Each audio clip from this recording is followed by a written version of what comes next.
नमस्कार दोस्तों। जिलावार अध्ययन में हम लोग पढ़ रहे थे। कल देहरादून ज़िले के बारे में हमने काफ़ी चीज़ें पढ़ी थी और मैंने कहा था कि कुछ चीज़ें रह गई हैं जो देहरादून ज़िले में कल बताऊंगा। तो आज देहरादून ज़िले में आगे हम बढ़ते हैं दोस्तों इसमें। तो कल हमने जो चीज़ें पढ़ी थी देहरादून के बारे में, देहरादून के स्थान, देहरादून के मंदिर, देहरादून का गठन किस प्रकार से हुआ, क्या है देहरादून में। और आज हम देहरादून में आगे पढ़ रहे हैं दोस्तों। उसके बाद अगले ज़िले को पढ़ेंगे। वंदना शिवा के बारे में हम पढ़ते हैं। तो एग्ज़ाम में इस तरीके से क्वेश्चन आ सकता है कि वंदना शिवा का संबंध किससे है।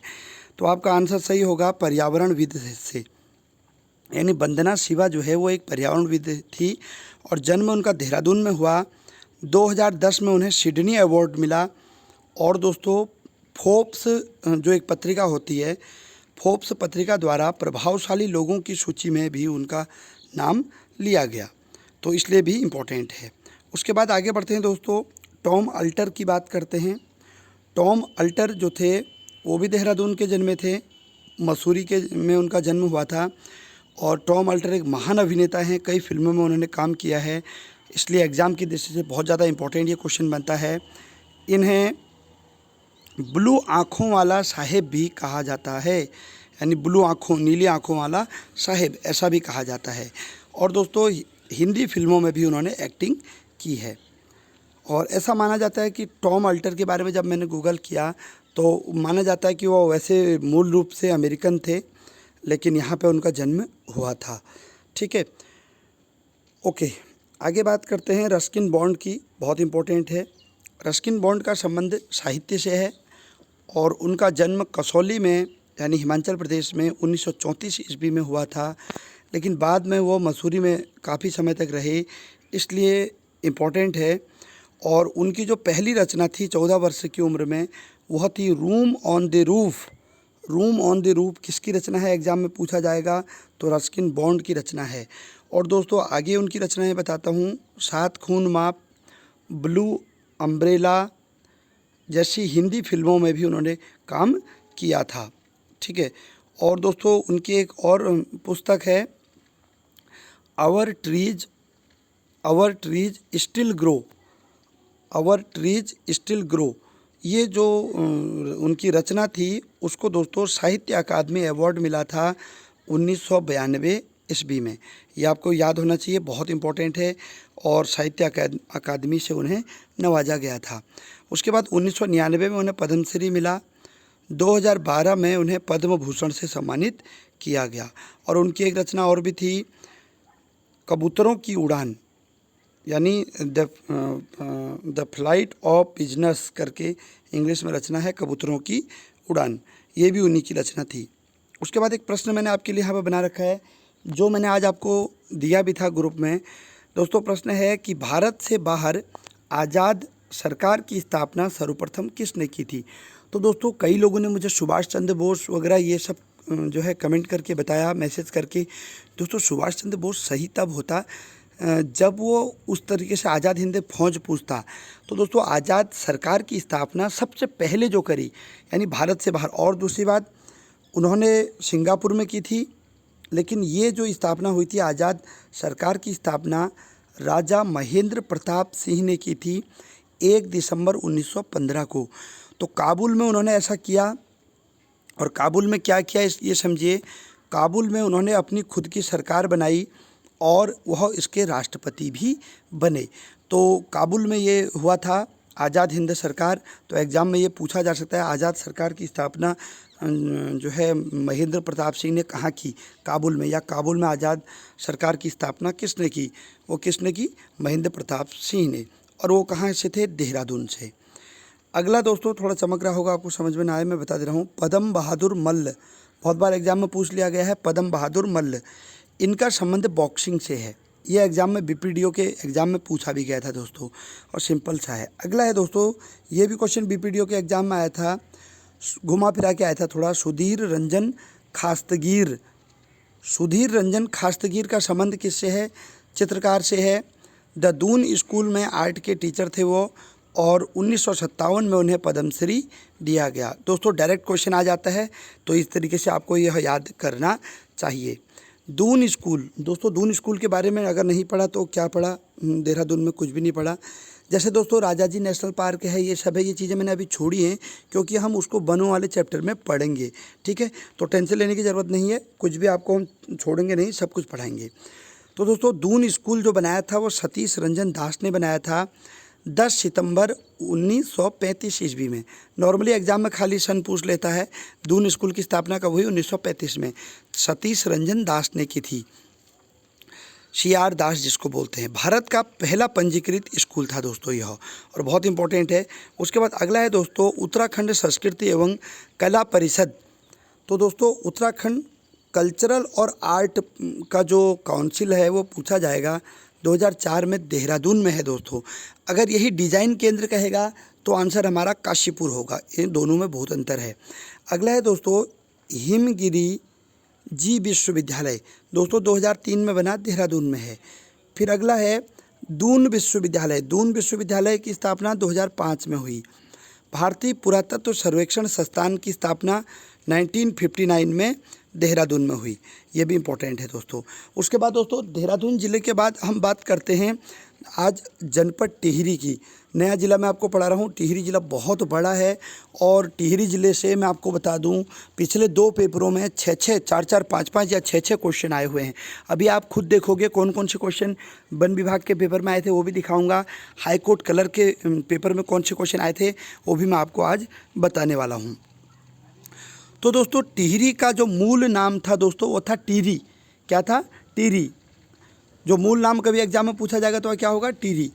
परंतु कुछ लोग इससे टिपरी भी मानते हैं।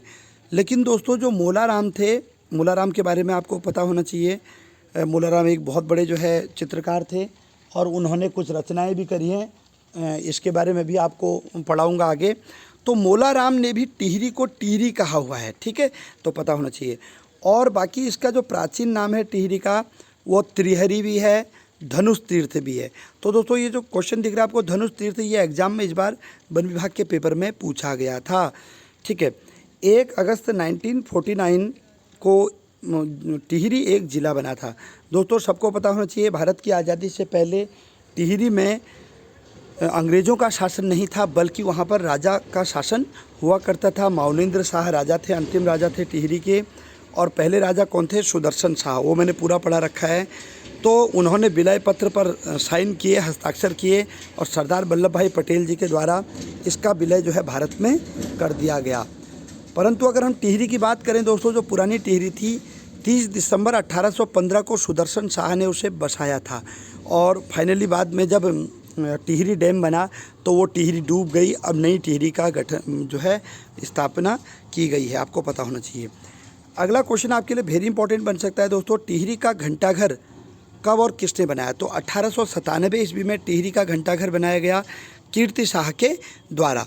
और दोस्तों अगर यही क्वेश्चन एग्जाम में पूछा जाएगा कि देहरादून का घंटाघर जो है वो कब और किसने बनाया, तो दोस्तों कमेंट करके मैसेज करके मुझे ज़रूर बताएं। देखते हैं कौन इसका सही आंसर बताता है कि देहरादून का घंटाघर जो है वो कब बना और किसने बनाया, ठीक है। चलिए आगे बढ़ते हैं।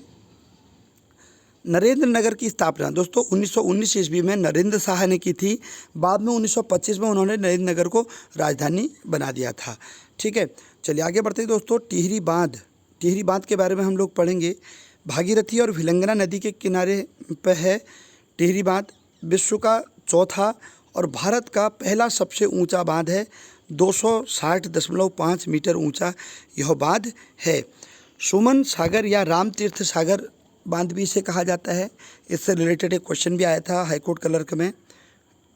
तो सुमन सागर सिद्धदेव सुमन के नाम पे है और राम तीर्थ सागर स्वामी राम तीर्थ के नाम पे इसका नाम रखा गया है।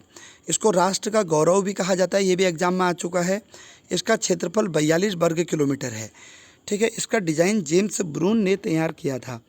1972 में योजना आयोग ने इसे स्वीकृत किया था। तो दोस्तों ऐसे क्वेश्चन पूछा जाता है कि योजना आयोग ने टिहरी डैम को बनाने की स्वीकृति कब दी? 1972 ईस्वी में। 1978 में कार्य प्रारंभ हुआ। उसके बाद दोस्तों आगे बताता हूँ। यह 3 इकाइयों में बटा हुआ है। 3 इकाइयाँ हैं इसकी। पहला है टिहरी जल विद्युत, वो दोस्तों 1000 मेगावाट है। फिर है टिहरी पंप स्टोरेज, वो भी 1000 मेगावाट बिजली बनाता है। तीसरा है दोस्तों कोटेश्वर परियोजना, वो 400 मेगावाट। तो टोटल कितना हो गया दोस्तों, 2400 मेगावाट इसकी क्षमता है, यह आपको पता होना चाहिए। कोटेश्वर परियोजना किस नदी के किनारे है, अगर एग्जाम में आएगा दोस्तों, वह है भागीरथी नदी के किनारे। आगे पढ़ाऊँगा आपको मैं, ठीक है, तीनों को मिला करके एक है ये। तो दोस्तों उन दिनों क्या हुआ, जब टिहरी बांध को बनने में बहुत टाइम लग रहा था, तो सरकार ने एक नया गठन किया, THDC, Tehri hydro development corporation. इसका फुल फॉर्म है टिहरी हाइड्रो डेवलपमेंट कॉरपोरेशन। 12 जुलाई 1988 को इसकी स्थापना की गई। फिर इस कंपनी को, ये संस्था को इसको बनाने का काम दिया गया। 30 जुलाई 2006 को इन्होंने इसको पूरा बना के राष्ट्र को समर्पित कर दिया। 75% केंद्र का व्यय रहा इसमें, और 75% और 25% राज्य सरकार ने पैसा दिया। और दोस्तों 10 दिसंबर 2014 को इसमें व्यावसायिक नावों की शुरुआत की गई। जो जैसे व्यवसाय के लिए नौका चलाने का होता है, तो 10 दिसंबर 2014 के लिए इसमें, यहाँ इस दिन से इसमें नाव चलना शुरू हो गया व्यवसाय के तौर पे, पर्यटक के तौर पे। तो दोस्तों जैसे नैनीताल में है। नोट, 17 अक्टूबर 1906 को दीपावली के दिन स्वामी राम तीर्थ जी ने जल समाधि ले ली थी। तो दोस्तों स्वामी राम तीर्थ के बारे में मैंने पहले भी आपको बता रखा है, फिर मैं आपको बताता हूँ। 1902 ईस्वी में स्वामी राम तीर्थ जो थे, वो कीर्ति शाह के समय में जापान के ओसाका में धर्म सम्मेलन में भाग लेने गए। कीर्ति शाह जो टिहरी के राजा थे, उनके यह गुरु थे स्वामी राम तीर्थ।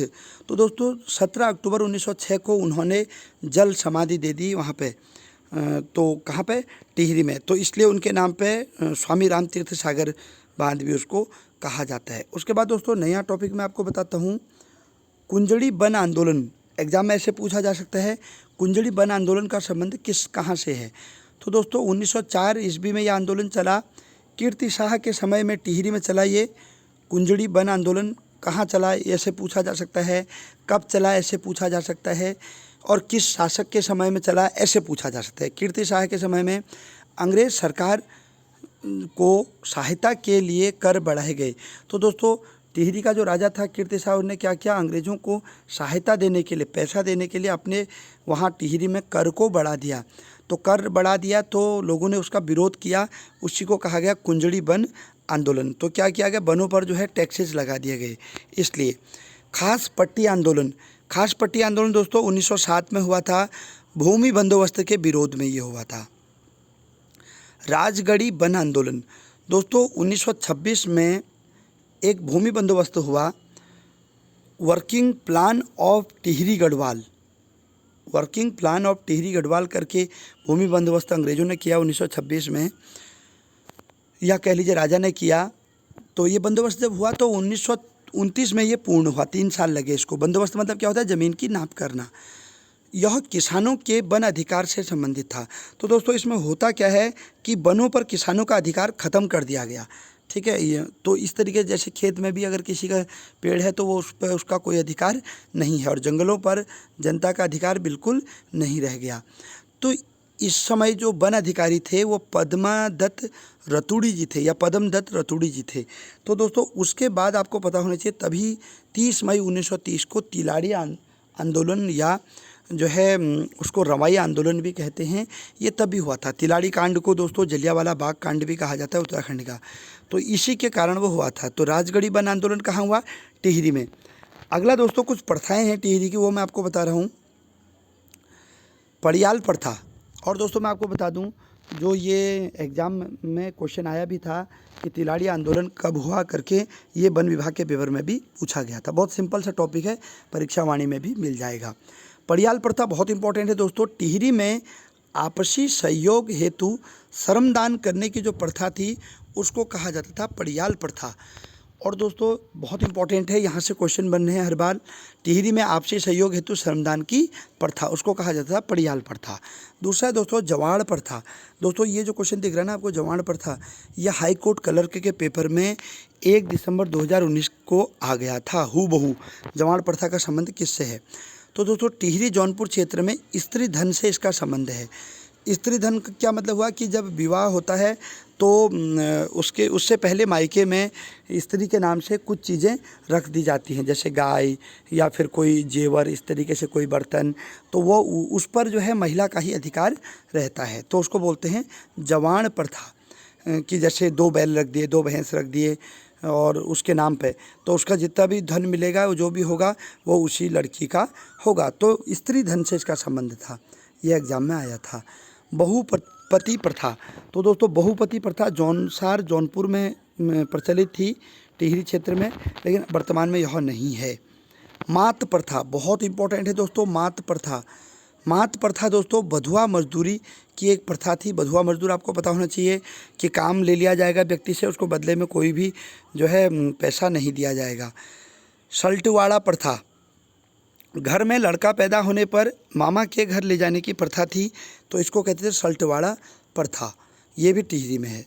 दोस्तों खलील प्रथा बहुत इंपॉर्टेंट है। खलील प्रथा, कामगारों को अनाज देने की प्रथा को खलील प्रथा कहा जाता था। दोस्तों जो घरों में काम करने के लिए लोग आते थे, मजदूर आते थे, पर बधुआ मजदूर, तो उनको जब अनाज होता था तो अनाज दिया जाता था, उसको कहते थे खलील या खली। ठीक है, कुमाऊं में बहुत लंबे समय तक हमने भी ये प्रथा देखी थी अपने बचपन में। अब तो ऐसा कुछ भी नहीं है, क्योंकि जब कोई खेती नहीं कर रहा तो अनाज कहाँ से होगा। तो दोस्तों अगला है बुढ़ियात प्रथा। बुढ़ियात प्रथा में क्या होता है दोस्तों, रात भर जागरण करने को टिहरी में बुढ़ियात कहते हैं। बुढ़ियात मेला भी होता है। उसके बाद है दोस्तों ओड़ाल प्रथा। ओड़ाल प्रथा में क्या होता है कि लड़की को भगाकर विवाह करने की प्रथा को ओड़ाल प्रथा कहते हैं। कई जगह दोस्तों आज भी यह प्रचलित है, जैसे पिथौरागढ़ के कई सीमांत इलाकों में आज भी ऐसा होता है। पहले ये टिहरी जौनपुर में होता था। उसके बाद दोस्तों सेम मुखेम मंदिर, आप देख सकते हैं बहुत इंपॉर्टेंट है, बीपीडीओ के पेपर में ये क्वेश्चन पूछा गया था। सेम मुखेम मंदिर, सेम शब्द का अर्थ होता है दलदली भूमि। दोस्तों दलदली भूमि कहा जाता है सेम को। सेम मुखेम क्या है दोस्तों, एक स्थान है। मुखेम दरअसल गांव का नाम है दोस्तों। ऐसे टोटल 7 गांव हैं यहाँ पे। तो सेम मुखेम जो है वो नाग देवता का सबसे बड़ा मंदिर है। यहाँ नाग देवता का प्रसिद्ध मंदिर है। यहाँ कुल मिलाकर 7 सेम हैं। तो 7 गांव हैं दोस्तों। जो पहला है वो मुखेम है, तो सेम मुखेम इसलिए कहा जाता है। अगला है दोस्तों देवप्रयाग। देवप्रयाग सास बहू नदी का संगम, आपको पहले ही पढ़ा दिया है। देव शर्मा नामक ऋषि ने इसे बसाया था देवप्रयाग को। वर्तमान में देवप्रयाग एक ब्लॉक है। सुदर्शन तीर्थ भी इसको कहा जाता है देवप्रयाग को, या सुदर्शन क्षेत्र भी कहा जाता है। दोस्तों देवप्रयाग में कौवे नज़र नहीं आते हैं, ऐसी मान्यताएं हैं। ऐसा लोगों का कहना है कि वहाँ पर कौवों को श्राप दिया गया है राजा राम के द्वारा। ठीक है, शंकर गुफा वहीं पे है दोस्तों, ये कनिष्ठ के पेपर में आया था। और वशिष्ठ गुफा भी वहीं है। कहाँ, देवप्रयाग टिहरी में। देवप्रयाग को इंद्रप्रयाग के नाम से भी जाना जाता है। फिर अगला है दोस्तों हिमालय नक्षत्र वेधशाला। दोस्तों वेधशाला मतलब क्या होता है, एक प्रकार की, जैसे मैं आपको बताऊं, जहाँ पे ग्रहों पर रिसर्च होते हैं, जैसे हमारे उधर है नैनीताल में, तो ऐसे ही दोस्तों वो तो एरीज के नाम से है, लेकिन ये हिमालय नक्षत्र वेधशाला है दोस्तों। 1946 में बनी थी यहीं टिहरी में। रघुराम मंदिर यहाँ पर है, प्रसिद्ध रघुराम मंदिर द्रविड़ शैली में वह बना हुआ है, बहुत इंपॉर्टेंट है दोस्तों। पलेठी का सूर्य मंदिर बहुत इंपॉर्टेंट है दोस्तों, ये क्वेश्चन भी पूछा गया था हाईकोर्ट क्लर्क में। पलेठी का सूर्य मंदिर जो है वह देवप्रयाग ब्लॉक में टिहरी में है। हिंडोला खाल के पास में ये है दोस्तों पलेठी। दोस्तों सूर्य मंदिर अलग अलग हैं, जैसे कुमाऊं में भी सूर्य मंदिर है कटारमल का, ऐसे ही पलेठी का सूर्य मंदिर टिहरी में है। इस मंदिर के कुछ शिलालेखों पर ब्राह्मी लिपि में लेख अंकित हैं। किस लिपि में है, ब्राह्मी लिपि में। और दोस्तों मुनि की रेती बहुत इंपॉर्टेंट है, ये बड़ा ही टूरिस्ट पैलेस है उधर टिहरी का। लेकिन दोस्तों मैं आपको बता दूं, बड़ा जो है ये कंफ्यूज करने वाला होता है। मुनि की रेती कहाँ है, अगर आपको क्वेश्चन आएगा तो आप बोलोगे ऋषिकेश, लेकिन अगर किस ज़िले में है बोलेगा, ज़िले ऑप्शन देगा तो आप बोलोगे टिहरी। भले ही ये ऋषिकेश में है, लेकिन ऋषिकेश का ये वाला हिस्सा टिहरी में आता है। आधा ऋषिकेश टिहरी में है और आधा ऋषिकेश देहरादून ज़िले में स्थित है, ये आपको पता होना चाहिए। तो मुनि की रेती कहाँ आता है, टिहरी में। बहुत ही टूरिस्ट पैलेस है यहाँ पे। नील जलप्रपात, दोस्तों नील झरना भी कह सकते हो आप इसे, नील जलप्रपात भी कह सकते हो, बहुत ज़्यादा इंपॉर्टेंट है। ऋषिकेश के निकट टिहरी ज़िले में है दोस्तों। नील गड़ू गाड़ भी इसे कहा जाता है। और दोस्तों अगला है दोस्तों तपोवन कहाँ है, टिहरी में है। नोट, अगला नोट मैंने आपके लिए लगा रखा है दोस्तों, इसको नोट कर लीजिएगा अच्छे से। रिवर राफ्टिंग हेतु और अन्य साहसिक पर्यटन विकास बोर्ड गठित किया गया है, जिसका मुख्यालय कहाँ है दोस्तों? टिहरी में है। तो अगर आपको कभी भी एग्जाम में आएगा साहसिक विकास बोर्ड कहाँ है दोस्तों, तो वह है टिहरी में। आगे बता रहा हूँ दोस्तों, शिवपुरी, कुड़ियाला, ब्यासी, दोस्तों ये तीनों स्थान रिवर राफ्टिंग के लिए फेमस हैं। ये कहाँ हैं? ये कई बार क्वेश्चन आ चुका है दोस्तों, ऋषिकेश के पास में, टिहरी में है ये।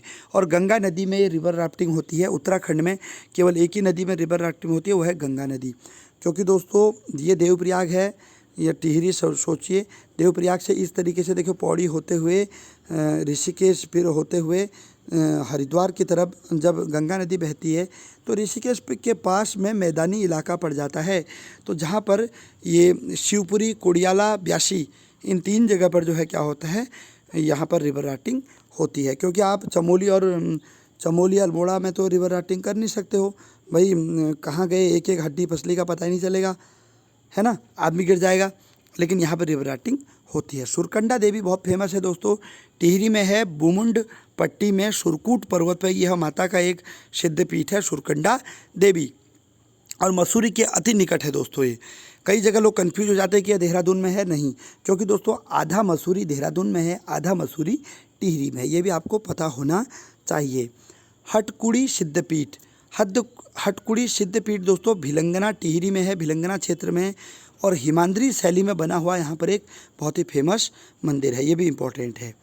इंद्रमणि बड़ौनी की बात करते हैं दोस्तों। इंद्रमणि बड़ौनी का जन्म बहुत इंपॉर्टेंट है। इंद्रमणि बड़ौनी 25 दिसंबर 1924 को अखोड़ी गांव धनसाली में हुआ था। बहुत इंपॉर्टेंट है दोस्तों इंद्रमणि बड़ौनी। इन्हें उत्तराखंड का गांधी कहा जाता है। 24 दिसंबर को लोक संस्कृति दिवस मनाया जाता है इनके जन्म दिवस पर। आप सरकार 24 दिसंबर 1924 को इनका जन्म हुआ था, तो 24 दिसंबर के दिन लोक संस्कृति दिवस मनाया जाता है। ये केदार नृत्य दोस्तों, केदार नृत्य होता है टिहरी में, मंडाण भी कहते हैं उसे, के कुशल नर्तक थे। इसलिए दोस्तों केदार नृत्य बहुत अच्छा करते थे। उन्होंने दिल्ली में 26 जनवरी पर भी नृत्य किया था, उसमें भाग लिया था इंद्रमणि बड़ौनी जी ने। इसलिए लोक संस्कृति दिवस जो है मनाया जाता है उनके जन्मदिन पे। दोस्तों खतलिंग ग्लेशियर की खोज उन्होंने ही की थी। कहाँ है? टिहरी के भिलंगना क्षेत्र में। फिर अगला टॉपिक है दोस्तों श्रीदेव सुमन।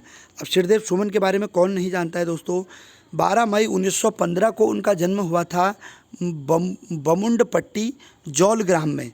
तो दोस्तों बहुत इंपॉर्टेंट है, टिहरी के जौल ग्राम में उनका जन्म हुआ था, बमुंड पट्टी में। और दोस्तों उनका मूल नाम है, श्रीदेव सुमन का मूल नाम जो था वो था श्रीदत्त बड़ौनी। और वैसे पेशे से राज वैद्य थे, उनके फादर भी राज वैद्य थे, ठीक है। उनकी पत्नी का नाम जो था दोस्तों विजय लक्ष्मी था, डब्बी भी कहते थे उनको, क्योंकि दोस्तों उनकी मृत्यु के बाद वो 2 बार विधायक बनी, तो इसलिए इम्पोर्टेंट था। और दोस्तों ये क्वेश्चन हाई कोर्ट क्लर्क के पेपर में हूबहू फंस गया था। 3 मई 1944 से 25 जुलाई 1945 तक 84 दिन की भूख हड़ताल उन्होंने की थी। 3 मई के दिन दोस्तों खाना छोड़ा था उन्होंने, और फिर 25 जुलाई 1945 के दिन फिर जो है उन्होंने 84 दिन की भूख हड़ताल के बाद वह शहीद हो गए थे। तो दोस्तों ये आपको पता होना चाहिए। यहाँ पर थोड़ा एक गलत हुआ है दोस्तों, 3 मई 1944 सही है, यहाँ से 25 जुलाई 1944 होगा।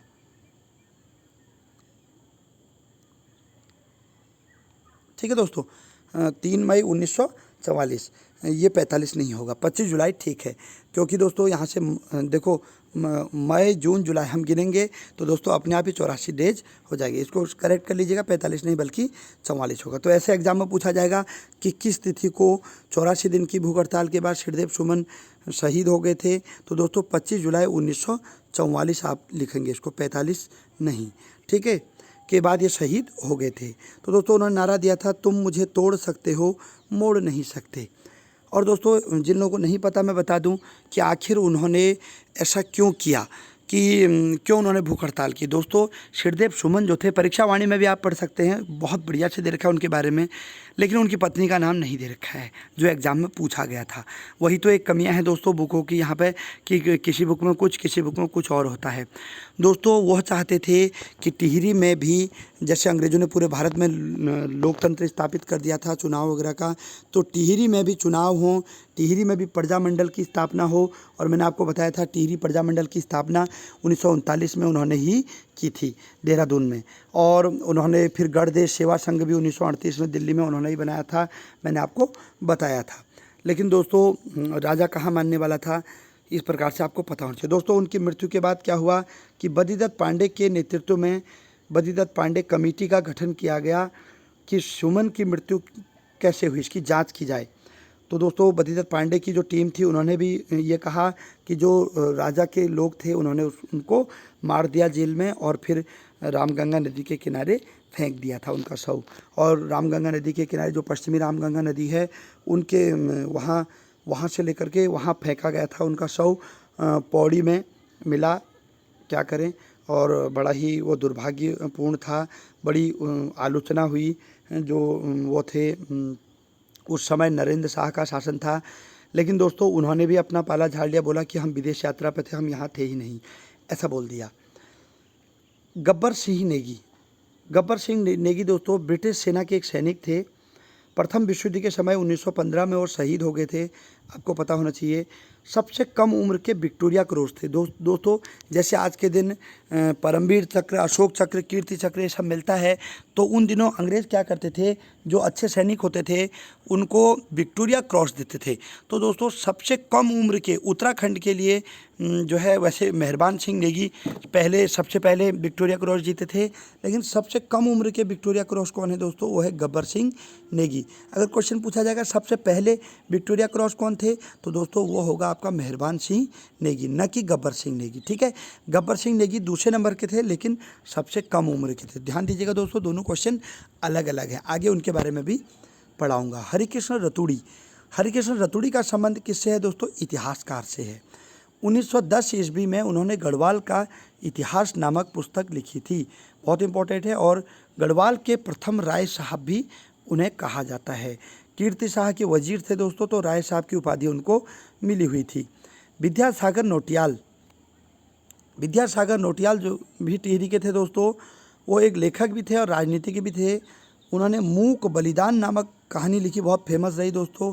और उनकी रचना थी भैंस का कटिया, भीम अकेला है और सूरज सबका है। तो दोस्तों ये रचनाएं थी उनकी। कभी कभी एग्जाम में डायरेक्ट क्वेश्चन आ जाता है, यहाँ से पता होना चाहिए आपको। ठीक है, उसके बाद बात करते हैं हम बात करते हैं तारादत्त गैरोला के बारे में। दोस्तों यहाँ से हाई कोर्ट क्लर्क में क्वेश्चन आ गया था सीधे। एक लेखक भी थे दोस्तों, वकील भी थे। जन्म 1875 में हुआ था टिहरी में। 1901 में गढ़वाल हितकारिणी सभा बनाएगी। अब दोस्तों ध्यान दीजिएगा, गढ़वाल हितकारिणी सभा ये आ गया था वन विभाग के पेपर में।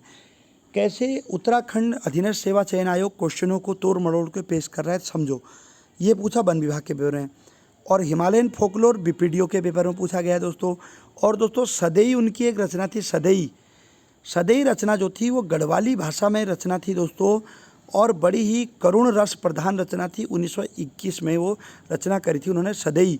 तो दोस्तों ये जो सदैई रचना है ये क्वेश्चन हाई कोर्ट क्लर्क के पेपर में आ गया था। अब देखिए दोस्तों, ये पूछा गया आपका वन विभाग के पेपर में, ये पूछा गया 2018 में, और ये पूछा गया 2019 1 दिसंबर 2019 के पेपर में। तो दोस्तों कितने तरीके से क्वेश्चन पूछा जा रहा है। सदैई रचना 1921 में उन्होंने की थी। 1917 में राय बहादुर की उपाधि उनको दी गई थी। और उन्होंने एक रचना और करी थी दोस्तों, प्योली रौतेली, और एक रचना करी थी मेरी लाडली। तो दोस्तों और भी बहुत सारी जो है जानकारियाँ टिहरी ज़िले से जुड़ी हुई हैं, ऐसी बात नहीं। लेकिन आज के लिए इतना ही, कल फिर मिलूँगा एक नई वीडियो के साथ। धन्यवाद। जय उत्तराखंड, जय देवभूमि।